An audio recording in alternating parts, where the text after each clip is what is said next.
આજે તો આપણી ગાય પરી અને એક બાઈક વચ્ચે થઈ ગઈ ટક્કર. વિડીયો આખો જો બધા રિપોર્ટ ઓકે કરું.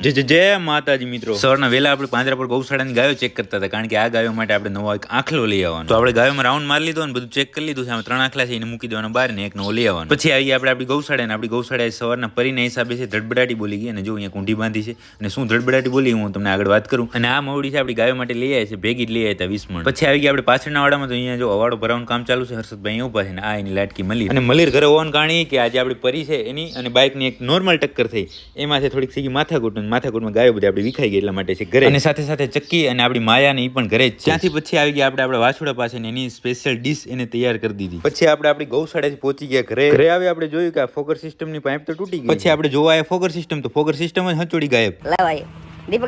ફોગર બંધ હતું પણ આ ત્રણેયની કાંઈ તકલીફ હતી નહીં. પછી આપણે જોયા ધોરીનો અને સુમન, અને આને તો કાંઈ તકલીફ હોય નહીં, આને તો મજા જ. ઘરેથી પછી પહોંચી ગયા આપણે તીર્થની નિહારે ને લઈ લીધું એનું રિઝલ્ટ લઈ આવી ગયા ફરી આપણે પાંજરા પર એક વાસળી છે થોડી નરમ પડી ગઈ હતી, તો એને ચડાવ્યો આપણે બાટલો. હવે પડી ગઈ છે સાંજ ને ફરી પહોંચી ગયા આપણે આપણી ગૌશાળાએ. મલીર બાંધી આ રહ્યા મેઘાને જો આ ખોલો પહેરાવે, કારણ કે ખાણ ઢોરી નાખે. ખાણા મેઘાએ ખાણ પૂરું ના કર્યું એટલે એ મૂક્યું આપણે મલીરને. મલીર કેટલી હોશિયાર, જો અંદર મોં નાખી દેશે. જો નાખી દીધું ને. અને આ ભાઈનું તો રતન ધોતા ધ્યાન ત્યાં હતું કે કેમ મલીર ખાણ ખાય છે. ભલે તો વ્લોગ પૂરો. અને હા, હવારે જે ટક્કર થઈ એમાં આપણી પરીને કાંઈ લાગ્યું નથી, એકદમ ઓકે રિપોર્ટ છે. અને તમે લાઈક, કોમેન્ટ, શેર કરવાનું ભૂલતા નહીં.